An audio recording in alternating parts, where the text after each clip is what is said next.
I'm Logan Crawford, and right now on Spotlight, we dive into the remarkable journey of Howard Wallace, author of a powerful book. It is called Tribulations of My Life. Howard's story takes us through the trials of growing up as a poor African-American child in 1950s Virginia and surviving a devastating accident in 1999 that left him paralyzed. This powerful memoir showcases his resilience, perseverance, and the will to survive against all odds. We're delighted to have this very talented author join us here today on Spotlight. We thank the team at Prime 7 Media for helping us put him in the spotlight today. And we ask viewers like you to support authors like him by subscribing to our channel and by purchasing his amazing book. The links are below this interview. Howard, good to see you here today on Spotlight. Oh, thank you. It's nice to see you too. Well, you look great. It's hard to believe you grew up in the 1950s. You look more like you grew up in the 1970s because you still look like a young man, which is great. How do you keep your energy? How do you keep your positivity? How do you keep your mojo flowing after all these years? That's a good question. I'm a strong believer, and I try to do the right thing. And I mean, we're living in a polar world, confused world right now. I'm just trying to be myself and stay myself. That's great. Growing up in Virginia, 1950s, as an African American child, obviously presented a lot of challenges. What was life like for you back then? Like I say, life back then was I didn't know too much because I was a little kid, but it was trying to survive. I do remember my father was working hard, and my mother, she was also working, and just trying to survive the best way we can. Yeah, yeah, exactly. There's hurdles put in your way. There are obstacles put in your way, but obviously your mom and dad worked through all of that. And when did you leave Virginia? When did you move out of Virginia? Well, after I got adopted by a pastor and his family, um, I stayed in Virginia until after I graduated. Excuse me. And after I graduated from high school, then I joined the military. Mhm. And that's when actually I left Virginia. It must have around about 1977. Mm. Now, you mentioned being adopted. Were you raised by your adopted parents? Tell us what happened there. Well, I was raised actually by my uncle. Um, my uncle, he had some mental issues because he was in the Vietnam War, um, and he was still a little bit shell shocked. So I moved to him and my aunt Sarah, um, and he grew me up as best as he could by teaching me a lot of things, how to work in the garden, how to hunt, and um, it was not an easy life, but because he also had a lot of alcohol problems, and so trying to grow me up, actually he didn't have no ideas about trying to grow a kid up. And my his mother, Aunt Sarah, she was like blind, so she couldn't see me, but she used to always call me a boy. I still remember that, always boy. That's funny. That's funny. Now, Yeah. you have African American heritage, but you also have Native American heritage as well, right? Tell us about Yes. that and how that's influenced your life.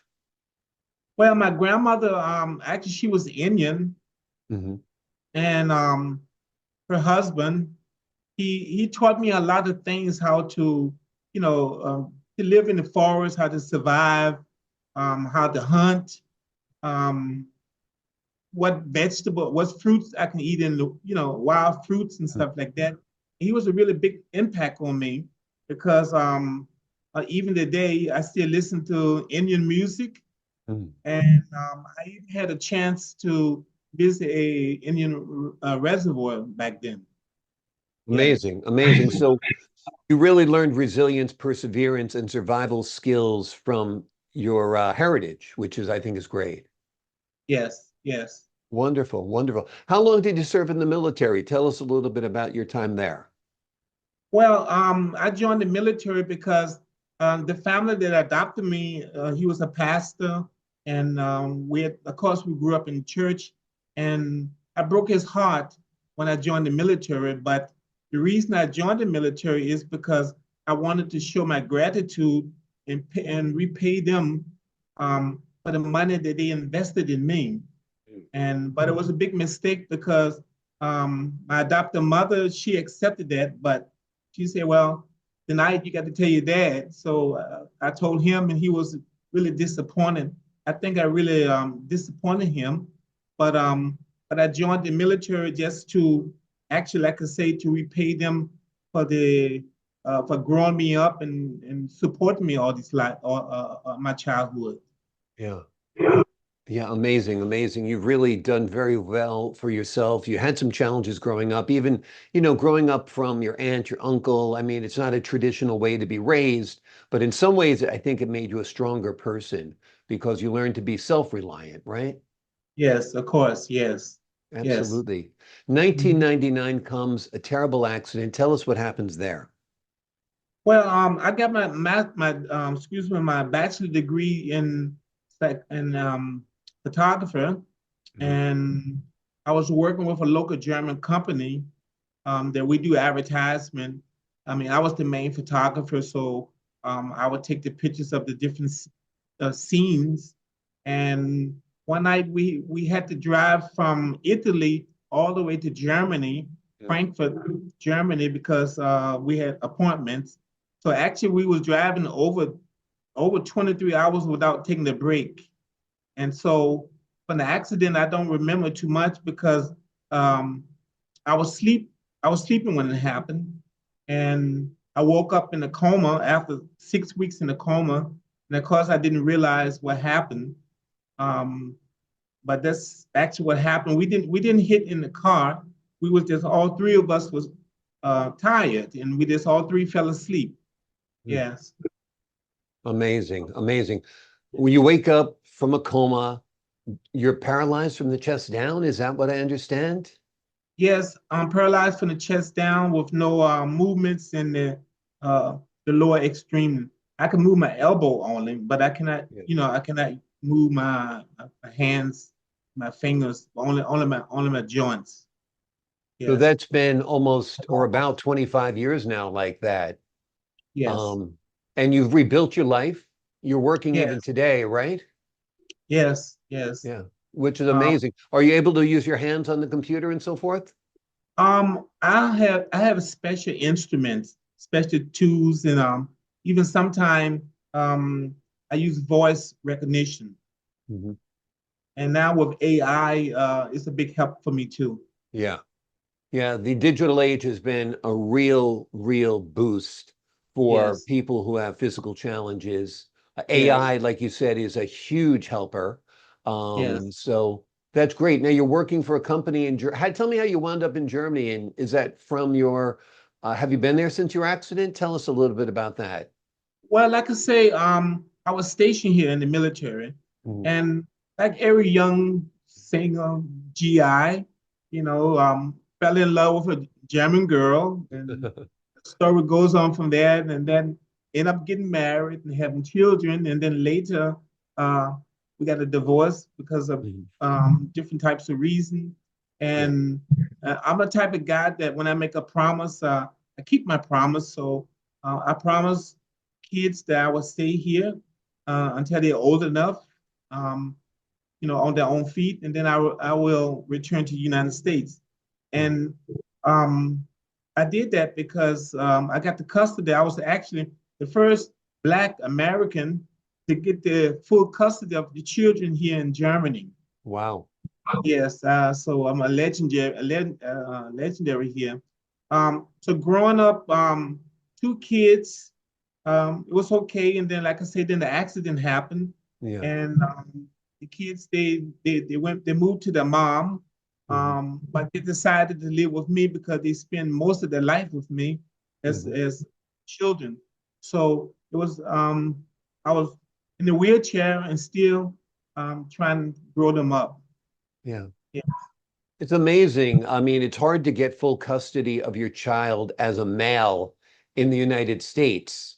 And to do it in Germany as a black man is truly an accomplishment. Anybody who's had any dealings with family court and divorce proceedings and custody proceedings can tell you that it seems like 99 out of 100 times the children go with the mother. So it's wonderful that you were able to get custody of your children. Wonderful that despite your accident, you were able to become and maintain that great relationship with your children. What do you Yes. hope readers take away from your story and your book? I mean, to me, it's so inspiring that everything that is thrown your way that should be a curveball that you can't hit, you pick up that bat and you knock it out of the park. Yes. Um, like my famous words is that everyone have a story to tell. Mhm. Um, I was inspired by a pastor um, who used to come to visit me, him and his wife, every Sunday after service, church service here in Germany. And he was actually the one who inspired me. He say, Howard, why don't you just write a book about your life? And for me, it was new. I said, write a book. I wouldn't even know how to start. Right. So he said, well, you just got to go back into your past to the age of remembering things like 4 years old, 5 years old. So that's what I actually did. I went all the way back and to the age of 5. From the age I started to remember things, and I just put that in perspective, and that's how I started to write. And then I liked it, and ideas was popping up, and I just say, well, it was a few times I wanted to stop because it was a big burden on me because I couldn't use my hands, and I was Yeah. using only a speech computer that was making a lot of mistakes. So, but I finally finished it in yeah, then I got hooked up with a publishing company, and yeah, they published it. But it was a Wonderful. big challenge, and like I say, I encourage everyone, if you have a life story to tell, tell it. Exactly. Well, we're glad you told yours because it's very inspirational. The name of the book is Tribulations of My Life. Howard's story takes us through the trials of growing up as a poor child in Virginia in the 1950s and surviving a devastating accident in 1999 that left him paralyzed, and a lot of wonderful stories that were both challenging and empowering that happened to him in between. You will recognize yourself in these pages. No, you don't have exactly the same challenges that Howard has, but everybody has crosses to bear. And when you read how this man has carried his without it seeming like a huge burden, you will just be amazed and inspired. Howard, thank you so much for joining us here today on Spotlight. Well, it's my pleasure to be here. Nice to meet you. Great meeting you as well. I appreciate your time. And to the folks at home, I'm Logan Crawford, thanking you for your time this time. Until next time on Spotlight.